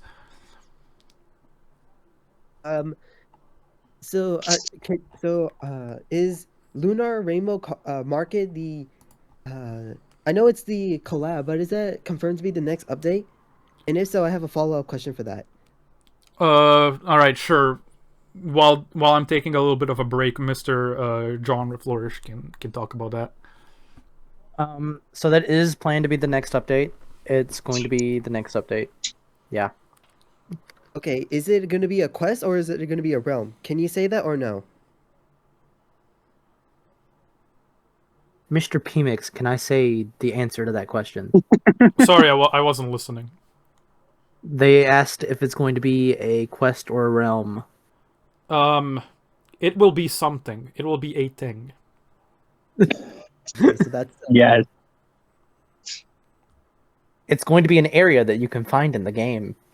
It is going to be playable content in the update of Plants vs Zombies 2 Reflourished for iOS and Android emulators. It's not on iOS. We don't have iOS support. Yeah. You can watch it on YouTube on iOS and okay. pretend that you plant things with your finger. Okay. Anyway. Either way, when the time arrives, the travel log will let you know. Probably. Yes, the travel log will let you know. You always got to consult in the travel log. Okay. what was that? You guys have anything to ask about the prankster before I move on? No. I guess not. Okay. Next up, the Carnival Mirror, the Funhouse Does Mirror. the prankster shower? No, he does not shower. No. He thinks it's really funny that he's stinky to other people. He likes to inconvenience other people around him. So he's the Zombird of Caligula's Carnival, except he's actually dangerous. Listen, Zombird doesn't shower because he's a lazy bum. Prankster doesn't shower because he wants other people to be miserable. They are not the same. Zombird wishes he could be Prankster. Does he have fake flour or does he reuse to do that since plants are in his hops? I don't know, actually, Prankster might just have like a real flower just because it pisses plants off. Do any zombies shower? Isn't it just those flowers that like spray water out of them? You'd think so. I think he has like the acid Joker flowers, but he never got to use them.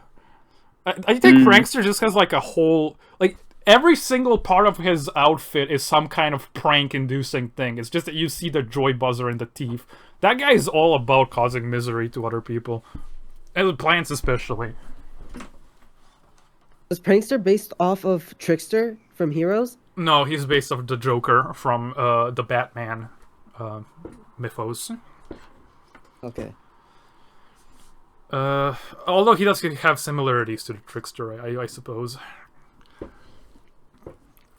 Okay. Prankster writing a unicycle. He would probably do that, yeah. Prankster would coming up with Act 2 specials.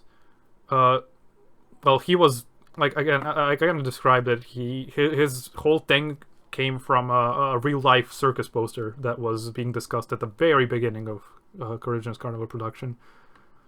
Oh, Trickster. Not really, no.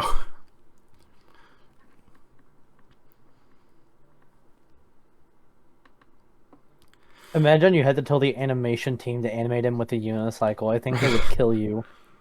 Maybe they could be the veteran prankster.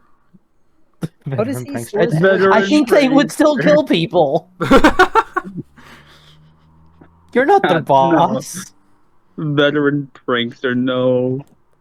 Veteran prankster comes in with a unicycle and like gets to column 6 in like under a second. And he just throws like 5 dynamites immediately. He has more options of pranks.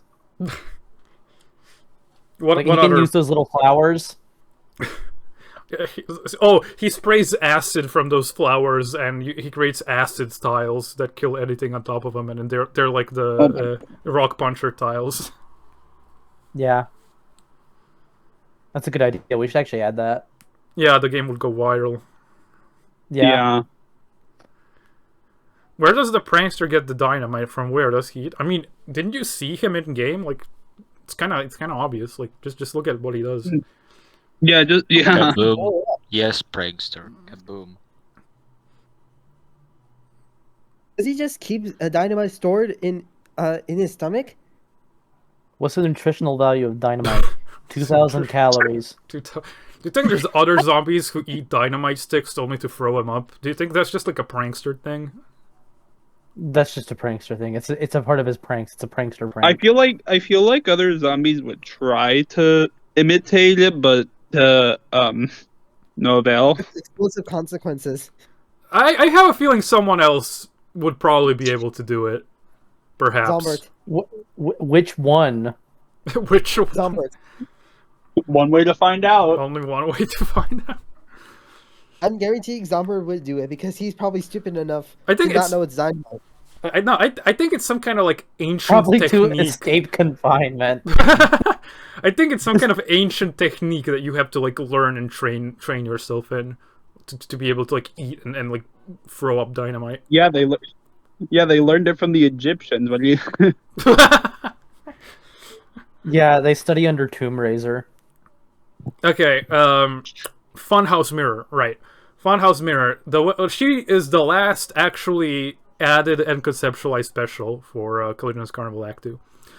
She was not meant to be in Collisionist Carnival at all for a long while until we started Act 2 development. And she specifically came up as a concept because I asked one of our programmers, hey, would it be possible to have a zombie that reflects tarot cards? Because we were talking about Jester and how annoying he is. And I was thinking like, okay, well, Jester can reflect so many things. What if we could make a zombie that reflects just tarot cards? Because, you know, I wanted it to just be tarot cards because Collisionist Carnival as a night world, the huge advantage it has being a night world is that it doesn't have Jester. So I kind of wanted to keep it that way. But anyway, I just wanted a zombie that would reflect tarot cards because that would add so much complexity to the gimmick, to the world gimmick. I just really liked it in concept because like it made like all of the bad ones suddenly useful, so it's not just about, you know, keeping plants off of bad ones, and it's also making it so that the timing for good ones actually matters, because if you screw it up, it can be reflected and turned against you. And for a while there, I was thinking, okay, what could I do with this? Like, should I make it so the usefulness of the tarots actually flips, or would it be like all bad, or would it be like still the same? Like, I was deliberating how to do it, but I found it to be the most engaging when it's the opposite, like when the actual usefulness of the cards is flipped, because not only is it harder for mirrors to reflect the bad ones because they're slower, but it also makes it so the bad ones are actually useful. And, you know, you have one of the levels in Collision's Carnival Act 2 that's all about that. So, all in all, she was added because she just fits so many different things, and I truly think the world wouldn't be complete without her now. That being said, she wasn't originally going to be a mirror. You see, when I suggested her, when I just suggested the concept of zombie reflecting tarot cards, everyone on the team was like, "Oh my god, PeaMix, why do we need to make more assets? What are you doing? Do you want us dead?" And I knew those reactions would pop up because, like, again, when you suddenly... Lazy devs. Yeah, when you suddenly have a new idea, like, halfway into development, when you already plan everything out, people already know, okay, yeah, this is what I gotta do, and if you add a new task on top of that, out of nowhere, it's gonna be like, oh, what are you, crazy? Like, you want to kill us? So I was immediately like, okay, no, I don't want to kill you. Listen, I suggested that we use a Carnival Jester, right? Because Carnival Jester already exists as a free asset, and I was thinking, let's use a Carnival Jester. It fits Carnival, and let's just make him only reflect tarot cards. And that's when the art team was like, no, we're not gonna be lazy devs. We will make the mirror. The mirror has to be created. And it's kind of how that went. The devs didn't want to be lazy for once. Also, they're being lazy right now. Yeah, we're being lazy right now. Also, Mirror Zombie really improved the boss fight. That's something I will say. We always had the idea of having a tarot card specifically to harm Zomboss. That was an idea that we had from the very beginning, like a boss-specific tarot card. It's just that until Mirror, I felt like the fight was lacking something, because I really did not just want it to be the vanilla fight again, but just with like a gimmick thrown on, because I was thinking, you know, we're gonna be using the vanilla Zomboss anyways, like the vanilla Zomboss anyway. I want to make this a really good fight, so people aren't disappointed by that. And for a while, I had this idea of Zombits. That was featured in the Concepts channel. The Zombits were actually gonna be boss-specific toys that are like mini Zombots, and those were inspired by a specific boss from Sonic Mania. I don't remember his name, but it's like a gacha machine type of I almost said Zomboss. It's a gacha machine type of like boss fight robot that Eggman pilots, and it spawns miniature versions of other bosses. Yeah, the Metallic Madness Zone boss, that one, the Metallic Madness Act 2 Zone boss. And that's where I got the idea, and I was like, okay, well, you know, it's already about toys. We could do like a little mini Zomboss toys. So that was an idea for a while, but that would have been so much more complicated to create in terms of assets and animations and everything. Yeah, that boss fight. That would have been very complicated to make, and I didn't really vibe with it that much. So when Mirror Zombie as a concept like came up, I immediately knew, okay, now we can reflect the Zomboss card. Now this is when things can get interesting. So the Zombies weren't needed anymore.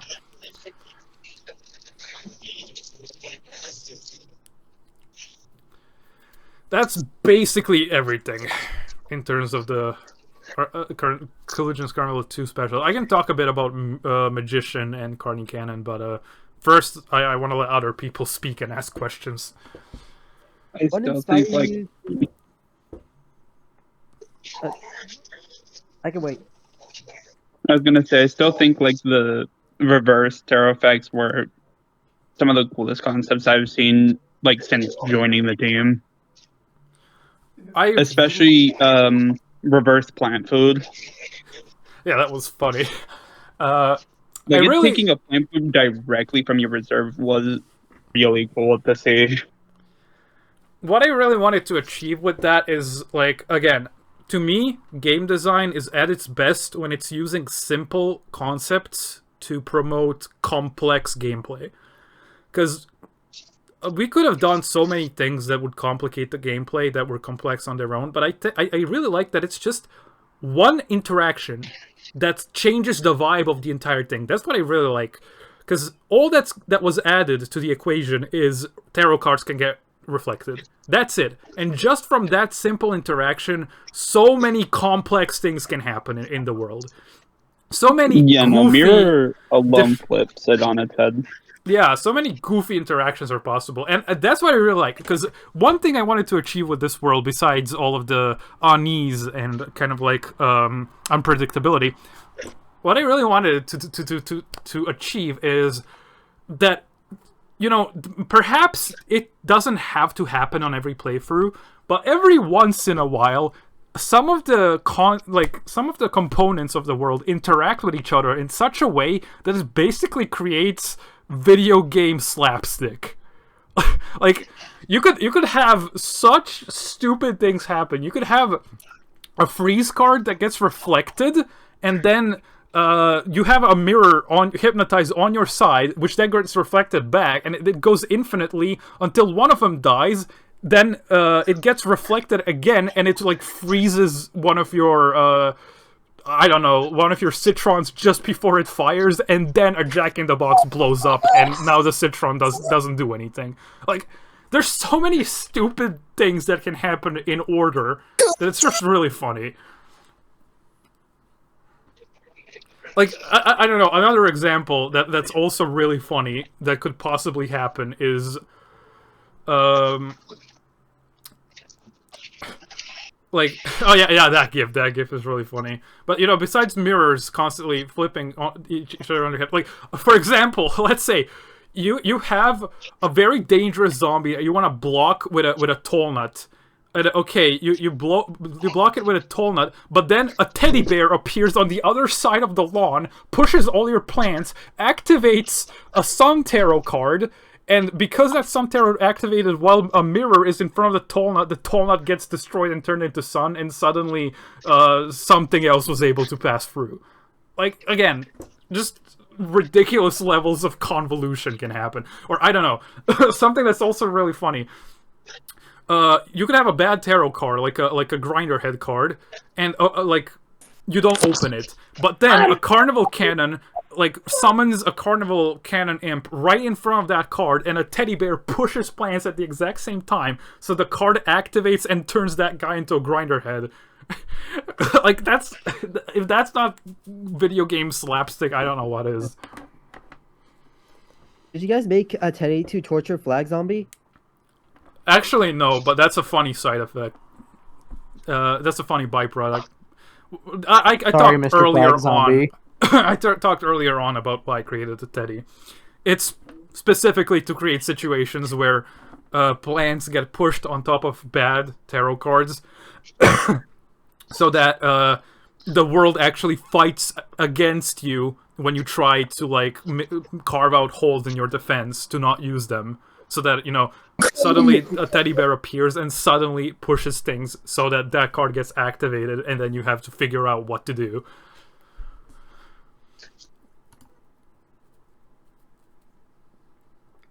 Okay, well, that's just about everything that I wanted to talk about. I have answered a lot of questions. I will answer a couple more, and then I'm off. I've been here for like 2 hours.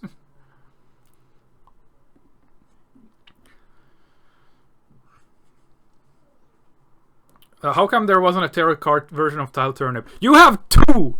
You have 2 plants that are like that. Yeah. You got 2. I'm not the one addressing that elephant. That elephant was addressed by Mr. John Reflourished. Who's John Reflourished? Talk about new toys in CC actually, or not yet? What about the toys? Do you talk about them? Or, I don't know if you did in this Q&A, and I joined like an hour in. Well, I don't think I've mentioned them specifically besides Steady, but sure, if you're interested, just ask about the about what you're interested about the toys. I mean, I just want to know like the thought process behind like something like Action Gargantua as an example. The thought process behind that one was I was actually playing Rift Insanity, and was it Rift Insanity? It was Insanity either way, and I had like a mini Garg appear, like the Z Corp mini Garg, like the actual like one with the wooden bat. I was thinking to myself, wait a minute, like, you know, I thought to myself, oh wait, this guy isn't that big of a deal, like he's just a little miniature Garg, and then he just wrecked my entire defense on that lane, and I thought to myself, oh wait, this one guy is actually kind of dangerous. Like, yeah, sure, it's just a mini Garg, but it's kind of like, you know, it's kind of a big deal, not really, but it's kind of a big deal. And I thought to myself, well, it would be kind of fun to have a toy that just spawns in just one toy, and it's like kind of like that. And, you know, that's kind of where that idea came from. Action Gargantua as a whole is just really funny to me. Oh, sorry for cutting you off, but whose question is next? I do not know. Do not do that. What? You will be banned for doing that. Oh, that's not right. Would you nerf Miner? Yes, nerf Miner. Oh, sorry. What, me or somebody else did that?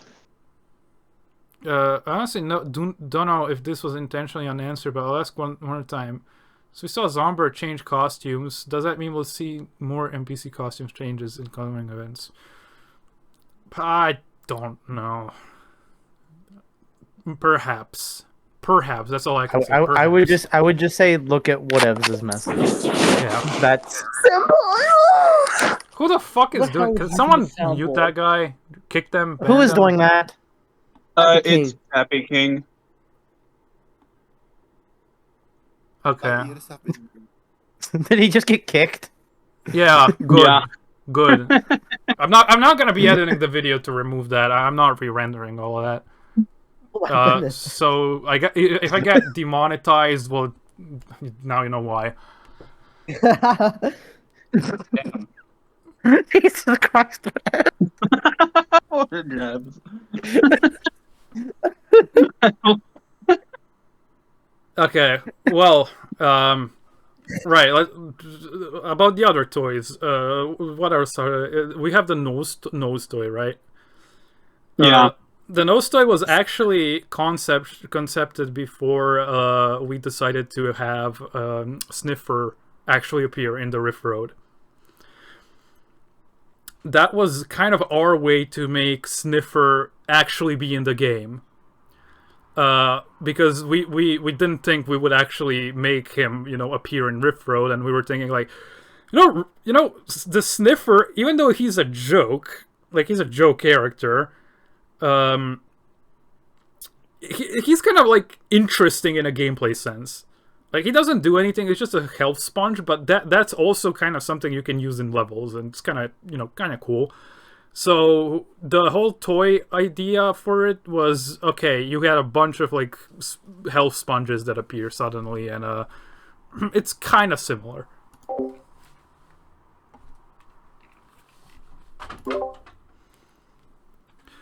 Alright, I gotta start wrapping this up, so 2 more questions and then I'm out. Got a question. I do, but does anybody else want to go for it? Should yeah, actually, I don't know if I've checked. Hold on. Someone asked something before. Do you think at some point far into the future guys are gonna release Reflourished assets or make them open source like newspaper zombie stuff? It really depends. Like, there's a variety of logistical reasons why we can't do that. But I don't know. Future plans can always change, and perhaps one day. That's all I can say, really. What does Mooney think of the collab? I don't know. You should ask Mooney, not me. Yeah, I was about to say, that's not you.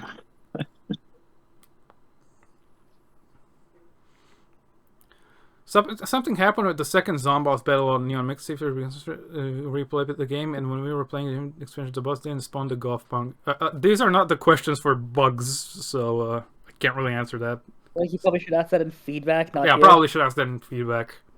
I've got a question. I want the about recipe. Camo. I want more risotto related shenanigans. Okay, quick recipe for you right now. If you want to get some scrambled eggs, break 4 eggs into like a deep plate. Yeah. Get yourself some pepper. Get yourself some like garlic that's grounded up. Put that in there. Put it on like a pan or something, and basically what you want to do is before you put it in the pan, put some like bacon or something in there. Then once the bacon is sizzling, that's when you pour out the scrambled eggs in liquid form. You wait like 5 minutes, you turn them over, and you're done. The thing that saves it though is the ground up garlic. That's what really gives it the flavor. In my opinion, you can also add some chili if you're into spicy food. But yeah. Okay. Last question in terms of big content stuff, and then I'm off. Can I ask it, or? Well, go for it, yeah. Alright. Will there be another plant like Solar Sage? Well, that's not Like really as a about defense? big stuff. Again, in terms of plants, even if I knew, I couldn't really disclose that. So come on. What about big like, content Roman question. ages? Don't know if this will be answered, but Epic ROM's always going to feature a pre-existing NPC. Not necessarily, because Hyperthermic Hollows doesn't really do that. But again, plans for the future, they're flexible. Okay, what I meant was a Riff Row question or a Collisions Carnival Act 2 question. Make it quick. Shoot. Are there any scrap toys for Act 2? Like, we know we got the nose and toy gargantures. Like, is there anything that got scrapped in the process of making toys? This process, well, technically for Act 1, there were a few scrapped ideas because originally the balls were supposed to be balloons that kind of float over everything and then explode. And for the toys of Act 2, we kind of had all of them figured out. There was one scrap one, actually, which was a laughing skull toy. It's kind of funny. The whole reason why I wanted to add it is because of one video, and that video is probably in concepts and fun stuff.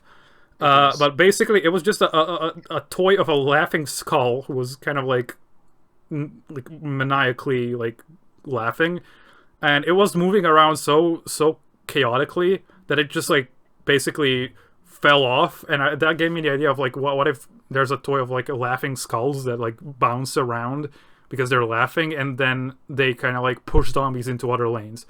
And yes, it's this video. Thank you for finding it. Let me play it.